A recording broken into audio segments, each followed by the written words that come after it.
Hello dear student, मैं सुमित कुमार आपके अपने YouTube channel Parth tutorial and institute of quality learning के ऑनलाइन प्लेटफॉर्म पे एक बार पुनः आपका स्वागत करता हूं। प्यारे बच्चों, आपको जैसा कि पता होगा कि जो हम लोगों का लास्ट चैप्टर था ट्रिग्नोमेट्री, वो पूरी तरीके से कंप्लीट हो चुका है। तो आज हम लोग एक नए चैप्टर की शुरुआत नए सिरे से करने वाले हैं बच्चों, जिसका कि नाम हम लोगों का रियल नंबर है। तो आज के जो चैप्टर है, आज का वीडियो जो है हम लोगों का बच्चों, उसमें हम लोग देखेंगे कि कैसे हम लोगों का क्या क्या क्वेश्चन हमारा रियल नंबर के अंदर पूछा जाएगा हम लोगों से, और जो हम लोगों का बेसिक रियल नंबर से रिलेटेड जो भी चीज होगा, जैसे यूक्लिड लेमा है या फिर यूक्लिड विभाजन परिमेय वगैरह है, इसके बारे में हम लोग विस्तार से चर्चा करेंगे। पार्ट है। और नंबर सिस्टम के अंदर जो सबसे बड़ा नंबर होता है बच्चों, वो होता है हम लोगों का complex number. Complex number, complex number, जिसको कि हिंदी में हम लोग बोलते हैं जटिल संख्या। कॉम्प्लेक्स नंबर बच्चों आप लोगों को ऐसे पढ़ना नहीं है, ये जो आपका है ये आपका 12th के सिलेबस का बात है। तो इस वजह से आपको जो है यहाँ पे कॉम्प्लेक्स नंबर के बारे में कहीं चर्चा नहीं मिलता है आपको। तो ये हम लोगों का 12th का पार्ट है, इसको जो हम लोग पढ़ेंगे नहीं, सिर्फ इसके बारे में हमको जानकारी रखना है। और इसी कॉम्प्लेक्स नंबर का हम लोगों का बच्चों पार्ट है रियल नंबर। रियल नंबर, ठीक है, जिसको कि हम लोग वास्तविक संख्या के नाम से जानते हैं।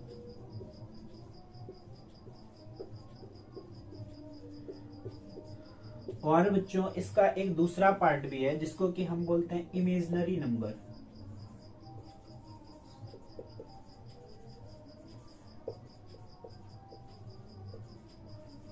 इमेजिनरी नंबर, जिसको बोलते हैं हम लोग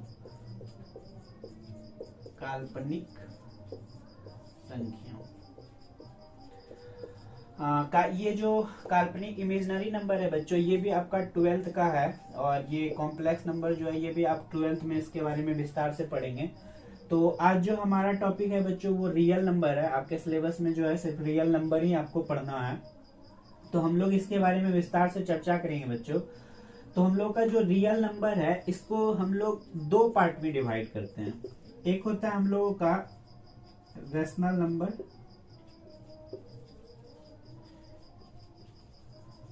रेशनल नंबर, जिसको कि आप परिमेय संख्या के नाम से जानते हैं।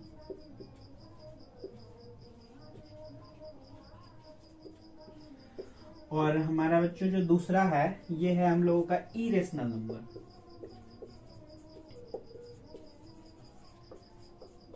इरेशनल नंबर, जिसको आप अपरिमेय संख्या के रूप नाम से जानते हैं। अपरिमेय संख्या। तो बच्चों हम लोगों का रियल नंबर का दो पार्ट होता है। पहला है rational, sorry RATIONL, rational number, और दूसरा है हम लोगों का बच्चों इरेशनल नंबर। तो अब रेशनल नंबर परिमेय संख्या हम किसको कहते हैं, या फिर इरेशनल नंबर और परिमेय संख्या किसको कहेंगे, पहले हम इसके बारे में बात करते हैं। तो पहले बच्चों, जब भी आप कभी रेशनल नंबर का डेफिनेशन कहीं पे देखेंगे, तो वहां आपको मिलेगा कि वैसी संख्या जो P/Q के फॉर्म में लिखी हुई हो, उसे हम रेशनल नंबर कहते हैं।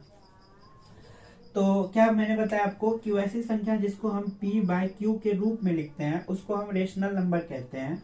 जहां हम लोगों का P और Q दोनों का दोनों हम लोगों का क्या होना चाहिए बच्चों, इंटीजर होना चाहिए। क्या होना चाहिए हम लोगों का, इंटीजर। इंटीजर, जिसको हम हिंदी में क्या कहते हैं बच्चों, पूर्णांक। पूर्णांक होना चाहिए। और एक कंडीशन क्या लिखा रहता है, जहां पे आपका Q does not equal to 0, मतलब Q जो है वो 0 के बराबर नहीं होना चाहिए। तो प्यारे बच्चों, हम इसमें आगे बढ़ने से पहले एक नया टर्म मेरे पास आया, इंटीजर। इंटीजर के बारे में मैं आपको बता देता हूं कि पॉजिटिव, नेगेटिव और शून्य तीनों संख्याओं के समूह को हम लोग क्या कहते हैं बच्चों, इंटीजर कहते हैं। मतलब क्या, माइनस, नेगेटिव से लेके प्लस, नेगेटिव और शून्य, इन सब के श्रेणी को, ग्रुप को हम लोग क्या कहते हैं बच्चों, इंटीजर कहते हैं। तो हम लोगों का परिमेय संख्या का डेफिनेशन मैंने बताया कि कोई भी संख्या जिसको आप P/Q के रूप में लिख सकते हैं, वो हम लोगों का क्या कहलाएगा, इंटीजर कहलाएगा। फॉर एग्जाम्पल हम लोग कोई भी संख्या ले लेते हैं, जैसे 5। अब देखिए 5 लेते हैं तो आपको पता है कि किसी भी संख्या के नीचे अगर कोई भी नंबर नहीं होता है तो वहां पे 1 होता है। तो 5 भी एक तरह का क्या हो गया हम लोग का परिमेय संख्या होगा। जैसे हम 2/5 ले लिए तो ये भी क्या हो गया परिमेय संख्या होगा। 9/6 ले लिए, इसको कटा देते हैं तो इधर 3/2 मतलब 3/2, ये क्या हो गया, ये भी एक तरह का हम लोग का परिमेय संख्या हो गया। तो वैसा संख्या जिसको आप p/q के फॉर्म में लिखिए, और एक बात का ध्यान रखना है q के जगह पे कभी भी शून्य नहीं होना चाहिए, तो वो हम लोगों का कहलाता है परिमेय संख्या। अब प्यारे बच्चों, आपको कभी कभी देखने को मिलता होगा कि जो परिमेय संख्या का एक और दूसरा रूप होता है, इसको हम डेसिमल बोलते हैं। कहीं कहीं पे आपको कोई संख्या जो है डेसिमल के रूप में लिखा हुआ मिलेगा। तो अब आप वहां पे कंफ्यूज मत होइएगा कि वो डेसिमल जो है परिमेय संख्या है या नहीं है।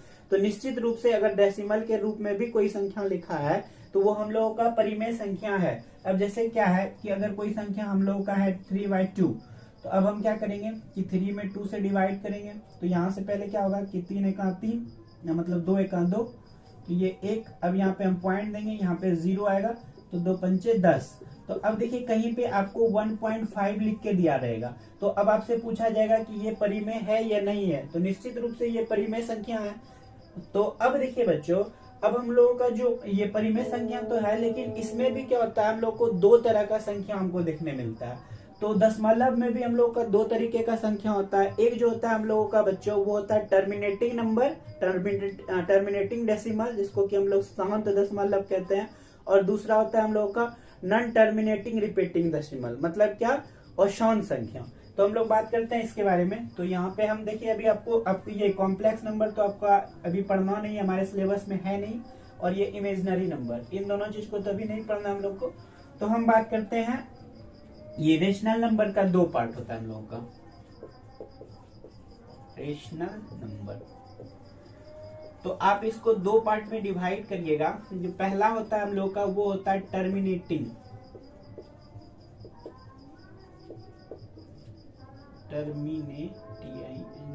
टर्मिनेटिंग डेसिमल, और दूसरा होता है हम लोगों का नॉन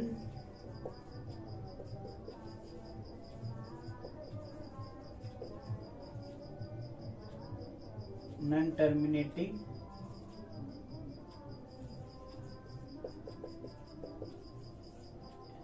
रिपीटिंग डेसिमल।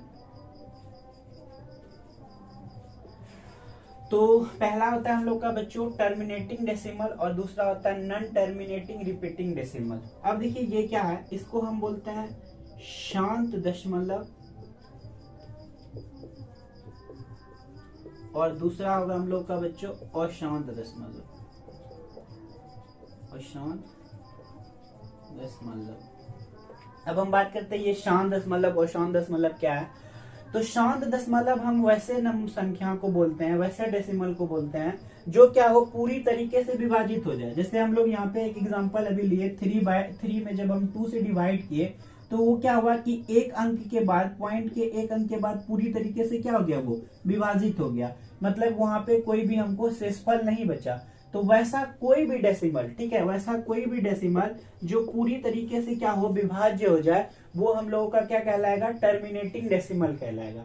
लेकिन कोई ऐसा नंबर जो कि क्या हो पूरी तरीके से विभाजित नहीं हो, जैसे क्या, एग्जांपल के लिए 1.333333 क्या हो रिपीटिंग मोड में चलता रहे, ठीक है, मतलब कि ये क्या हो कि ये पूर्णतः कभी भी डिवाइड नहीं होगा, तो वैसे संख्या को हम कहते हैं अशांत संख्या। और इसको लिखने के लिए हम क्या करते हैं बच्चों, 3 पे यहाँ पे बार लगा देते हैं, मतलब क्या कि ये रिपीटिंग मोड में चलते रहेगा, तो वैसे संख्या को हम कहेंगे अशांत संख्या। तो प्यारे बच्चों, हम लोग का रेशनल नंबर का यही दो पार्ट है, टर्मिनेटिंग डेसिमल और दूसरा हम लोग का नॉन टर्मिनेटिंग या फिर रिपीटिंग डेसिमल, ठीक है।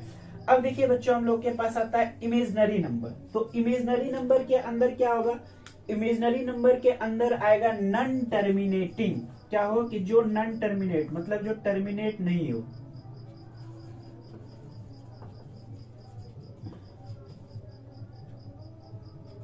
नॉन टर्मिनेटिंग नंबर या फिर नॉन रिपीटिंग नंबर।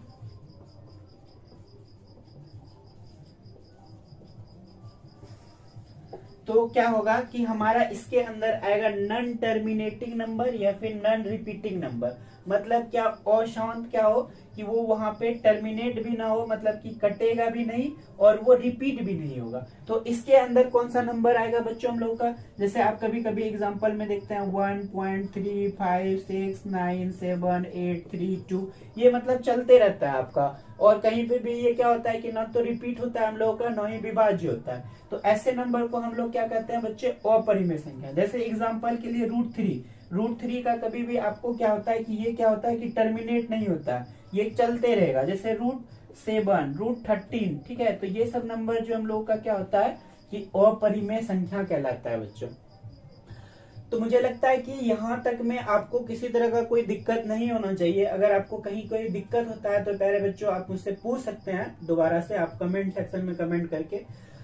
तो फिर अब हम लोग नेक्स्ट जो है टॉपिक को आगे बढ़ाते हैं। तो एक तो पहले बच्चों इन सब सेक्शन से आपको क्वेश्चन किया जा सकता है। जैसे आपको कहीं पे जो है आपको जो है परिमेय संख्या किसको कहते हैं और परिमेय संख्या किसको कहते हैं, तो मुझे लगता है कि अब आपका क्लियर हो गया होगा। तो प्यारे बच्चों अब हम लोग आगे देखते हैं। जब मैं बुक को देखता हूं तो यहाँ पे आपको एक अलग से हम लोग का एक प्रमेय है बच्चों, जिसको कि हम लोग यूक्लिड विभाजन प्रमेय कहते हैं। तो हम उसके बारे में थोड़ा बात करते हैं।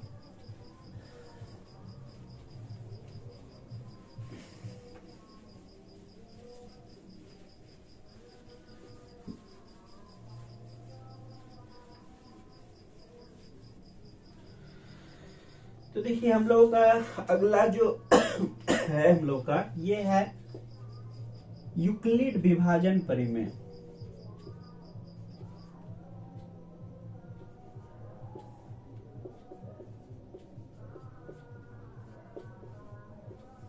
विभाजन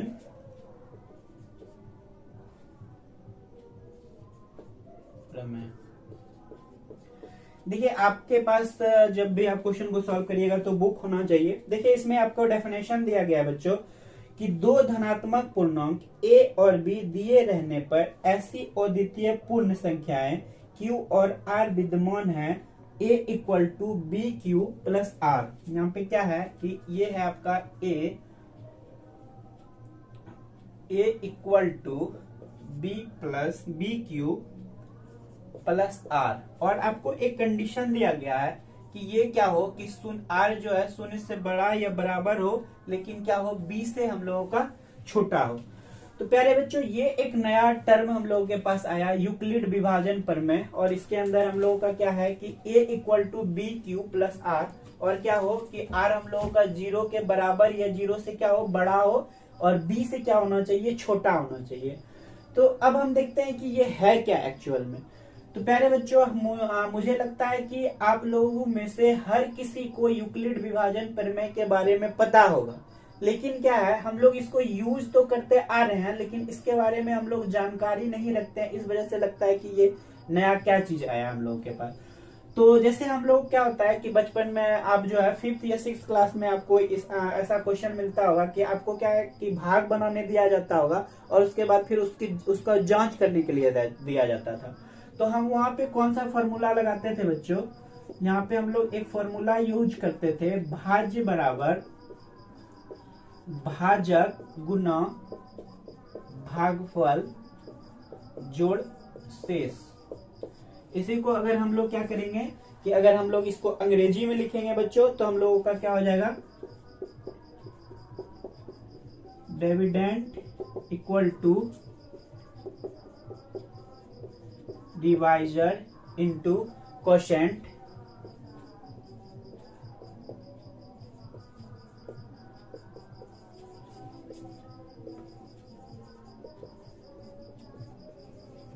रिमाइंडर। ठीक है। तो प्यारे बच्चों हम लोगों का क्या है, क्वेश्चन का स्पेलिंग गलत, ठीक है ये क्वेश्चन। तो क्या हो गया, dividend equal to divisor into quotient plus remainder, जिसको हम हिंदी में करते हैं भाज्य बराबर भाजक गुना भागफल जोड़ शेष। अब देखिए यही हम लोगों का क्या है बच्चों, यूक्लिड विभाजन प्रमेय। अब हम इसको समझते हैं ये है क्या। जैसे आपको क्या होता है कि आपको कोई नंबर दिया गया जैसे 15 में आपको क्या करना है कि 2 से डिवाइड करना है।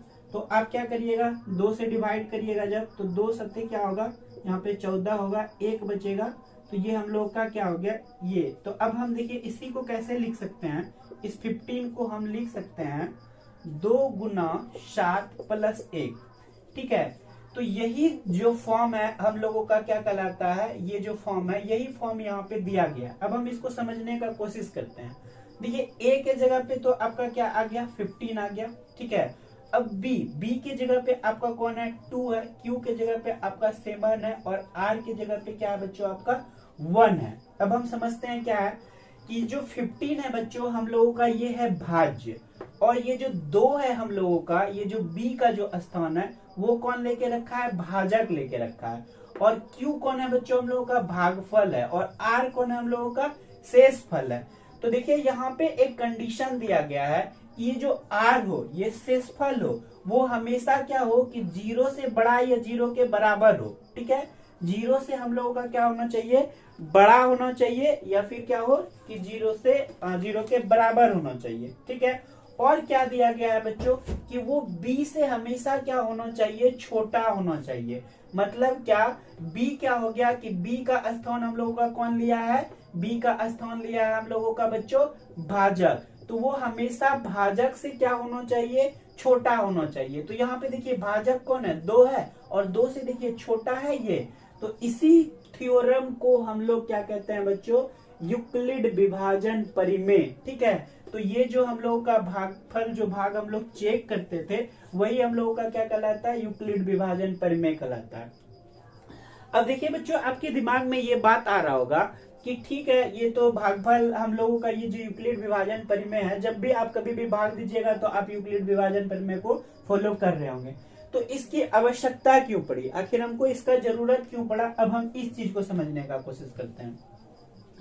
जैसे देखिए बच्चों अब हम यहाँ पे क्या करते हैं, कोई भी संख्या लेते हैं, जैसे हम लोग यहाँ पे लेते हैं क्या कि 24, ठीक है, और इसमें क्या करना है आपको 5 से भाग देना। तो अब देखिए हम इसको कैसे करते हैं, 5 चौके 20 करते हैं, फिर यहाँ पे 4 बचता है। तो मतलब क्या होता है हम लोगों का कि 24 को अगर हम लोग लिखते हैं तो 5 गुना 4, ठीक है, प्लस 4 लिखते हैं, ठीक है। अब क्या होगा कि कोई आदमी इसी को क्या करेगा, इस 24 को 5 से, अब हम क्या करते हैं 5 से जो है 4 बार में न करके अब हम 3 बार में करते हैं, ठीक है। तो यहाँ पे हम लोग का हो गया कितना 15, तो यहाँ पे 4 में 9, तो मतलब 5, मतलब कि 14 में 5 गया 9, और यहाँ पे ये खत्म।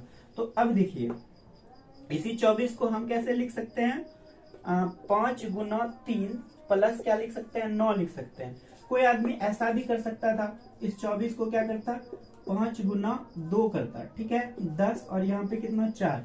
तो आप इस 24 को ऐसे भी लिख सकते थे, 5 गुना 2 प्लस क्या लिख सकते थे 14।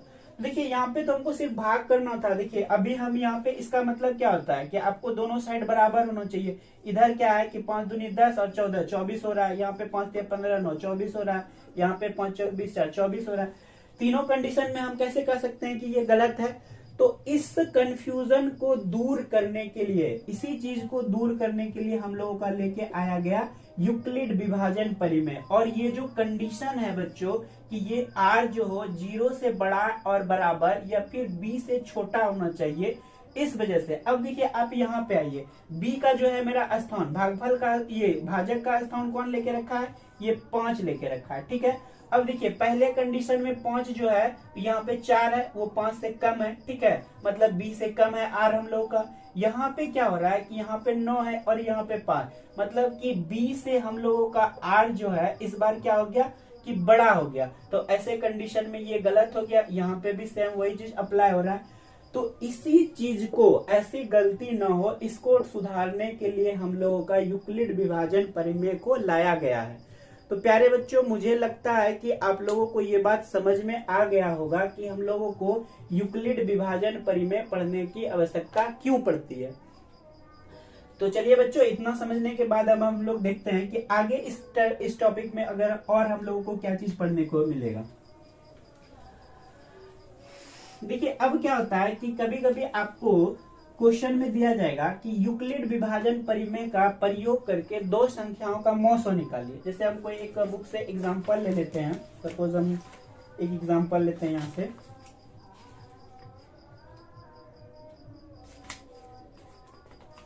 जैसे आपको पहला नंबर एक एग्जांपल दिया गया है कि 455 और क्या दिया गया हम लोग को 42, इन दोनों का हमको क्या कर रहा है बच्चों कि मौसो निकाल के दिखाइए। मतलब मौसो मतलब होता है महत्तम समावर्तक, जिसको कहते हैं HCF, हाईएस्ट कॉमन फैक्टर।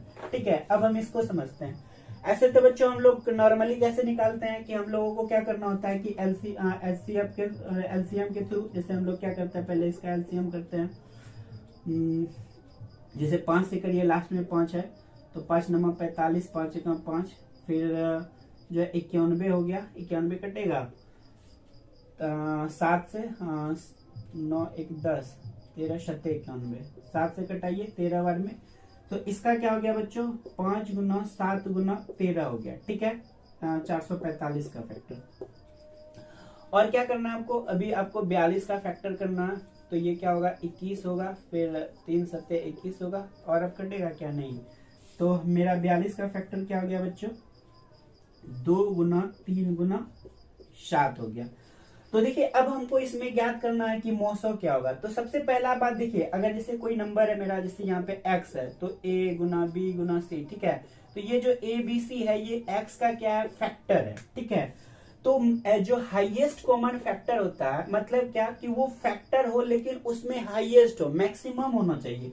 तो हम यहाँ पे चेक करते हैं दोनों में मैक्सिमम फैक्टर मेरा क्या है, तो यहाँ पे 7 है और यहाँ पे 7 है, दोनों में कॉमन जो है हम लोग का कितना बच्चों 7 है। तो अतः हम कह सकते हैं कि इसका और इसका जो हम लोगों का HCF होगा वो हम लोगों का क्या होगा महत्तम समवर्तक होगा 7। तो बात समझ में आई। अब इसी को हम लोग क्या करेंगे यूक्लिड विभाजन प्रमेय से प्रूव करने का कोशिश करेंगे। जैसे हम लोगों के पास एक अलग से कोई दूसरा एग्जांपल लेते हैं, या पहले इसी को देखते हैं हम लोग कि कैसे करते हैं। तो देखिए आपको जब यूक्लिड विभाजन प्रमेय से अगर किसी का HCF निकालने दिया जाएगा तो आपको क्या करना है कि बड़े वाले में छोटे वाले से भाग देना। तो जैसे अब मेरे पास कितना है 455 है, 455 है और हम यहाँ से कितना 42 है हम लोगों का। तो पहले हम क्या करते हैं बच्चों कि 455 अगर हम लोग यहाँ पे 10 बार में देते हैं तो 420, 11 बार में कितना हो जाएगा 420 प्लस 42, मतलब कि ज्यादा हो जाएगा 462 के आसपास। तो हम लोग क्या करते हैं 10 बार में देते हैं, तो 10 बार में देंगे तो कितना हो जाएगा बच्चों 420 हो जाएगा। तो यहाँ पे 5 बचा, यहाँ पे हम लोग का 3 बचा, ये हो गया हम लोग का खत्म। अब हम कितना उतारेंगे बच्चों 42 उतारेंगे। तो पहले देखिए इस टर्म को पहले यहाँ तक ही देखिए, अभी इसी टर्म को हम कैसे लिखेंगे यहाँ पे हमको लिखना है 455 का 42 गुना 10 प्लस 35। ठीक है, तो देखिए जब तक हम लोगों का जीरो रिमाइंडर, जब तक हम लोगों का जीरो नहीं आ जाए तब तक हम लोगों को क्या करते रहना है बच्चों डिवाइड करते रहना। तो देखिए सबसे पहले यहाँ पे क्या हुआ कि हम लोगों का 455 को हम क्या लिख सकते हैं 42 गुना 10 प्लस 35। मेरा जीरो पर मिला नहीं तो हम लोग यहाँ पे लिखेंगे कि भाजक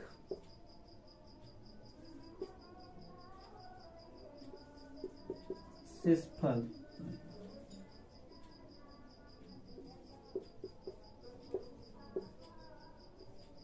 भाजक से शेषफल प्राप्त, जीरो प्राप्त नहीं हुआ। मतलब अभी जो है हम सिर्फ बताने का समझाने का आपको प्रयास कर रहे हैं, जब आप क्वेश्चन को बनाइएगा तो उसका एकदम सही सही लैंग्वेज क्या है वो हम लिखा देंगे आपको। अब देखिए आपको क्या करना है कि अब यहाँ से आपको उठाना है भाजक को और यहाँ से उठाना है रिमाइंडर को, और इस भाजक में अब रिमाइंडर से हमको भाग देना है। तो अब मेरे पास क्या है बच्चों 42 है और यहाँ पे क्या है 35। अब एक बार में खिला सकते हैं 35 से कम 35, 42 12 में 5 गया तो 7 बचा, और यहाँ पे फिर क्या बचा 3, खत्म। तो देखिए अभी भी आपका रिमाइंडर जीरो नहीं आया। तो अगला स्टेप हम लोगों का बच्चों क्या हो गया हम लोग का कि 42 को आप क्या लिख सकते हैं 35 गुना 1 प्लस 7। तो अभी भी शेषफल क्या हुआ आपका, शेषफल जो है वो जीरो प्राप्त नहीं हुआ। तो अभी भी आपका शेषफल क्या हुआ बच्चों कि जीरो प्राप्त नहीं हुआ। तो अब हम लोग फिर क्या करेंगे, फिर से अभिभाजक हो गया मेरा 35 और शेषफल हो गया 7। तो अब क्या करेंगे हम लोग, 35 में 7 से भाग करेंगे तो 7 पचे 35। देखिए इस बार आपका जो शेषफल हुआ वो हो गया 0, पूरा पूरी हो गया खत्म। तो अब हम लोगों का क्या हो गया कि यहाँ पे लिखेंगे 35 को, 35 बराबर 7 गुना 5 प्लस शेषफल कितना होगा 0। अतः हम लोगों का भाजक जिसके द्वारा भाग दिया गया वही हम लोगों का क्या कहलाएगा बच्चों, HCF कहलाएगा, महत्तम समवर्तक कहलाएगा। देखिए इस प्रोसेस से भी हम लोगों का रिजल्ट 7 आया। तो आप दोनों में से कोई भी विधि का प्रयोग करके आप यूक्लिड विभाजन प्रमेय को प्रूव कर सकते हैं। तो प्यारे बच्चों इस पे जो है आप और 2-3 क्वेश्चन को प्रैक्टिस करिएगा अच्छे तरीके से, और उसके बाद जब आपको समझ में आता है तो ठीक है, नहीं आता है तो आप हमारे कमेंट बॉक्स में, कमेंट सेक्शन में आप कमेंट करिए। इससे रिलेटेड आपको कहीं भी किसी भी तरह का कोई प्रॉब्लम होता है तो मैं निश्चित रूप से आपकी सहायता करूंगा। तत्काल जो है हम लोग आज की वीडियो को यहीं पे समाप्त करते हैं। आप लोग अच्छे से जो है जितना बताया गया उसको प्रैक्टिस करिए। फिर नेक्स्ट वीडियो में हम लोग बच्चों बात करेंगे कि इससे रिलेटेड और क्या क्या क्वेश्चन आपसे किया जा सकता है। तब तक के लिए आप लोगों का बहुत बहुत धन्यवाद।